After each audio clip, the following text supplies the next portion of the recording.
Qui doit réellement bénéficier de la subvention d'aide à la presse? Laurence Do a répondu à cette interrogation en demandant aux médias privés de se conformer aux règles d'éthique et de déontologie qui régissent le métier de journaliste. Quand vous essayez d'évoquer des questions relatives à la formation, mais également au suivi des dossiers des journalistes dans le cadre du sport, nous avons proposé à Madame le ministre de mettre en place une maison de sport, une maison de la presse sportive, mais également nous donner la possibilité de nous accompagner dans les différents projets que nous avons présentés à Madame le ministre.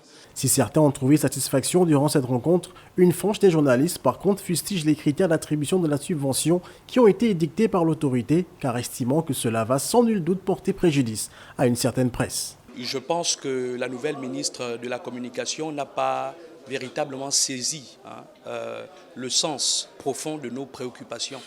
Et je crois que la nouvelle ministre de la Communication s'est simplement retrouvée dans une certaine posture où elle vient pour mettre de l'ordre et de l'ordre et de l'ordre et de l'ordre. Mais en fait, il faut parfois savoir mettre de l'eau dans son vin, faire certaines concessions et comprendre les réels besoins du secteur.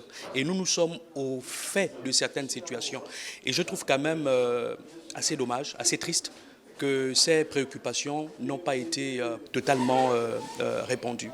Nous lui avons proposé une manière de travailler qui est simple, celle de nous aider à aider le gouvernement de la transition à bien faire son travail, mais pourvu qu'il n'y ait pas, comme par le passé, des situations où nous sommes obligés parfois de voir ailleurs ou de seulement tendre nos micros à ceux qui ne sont pas forcément d'accord avec ce qui se passe au gouvernement. Nous voulons effectivement que nos reportages soient équilibrés. Elles étaient 8 associations de la presse privée nationale et internationale, écrite et audiovisuelle, à prendre part à cette grande rencontre qui a duré 4 heures d'horloge.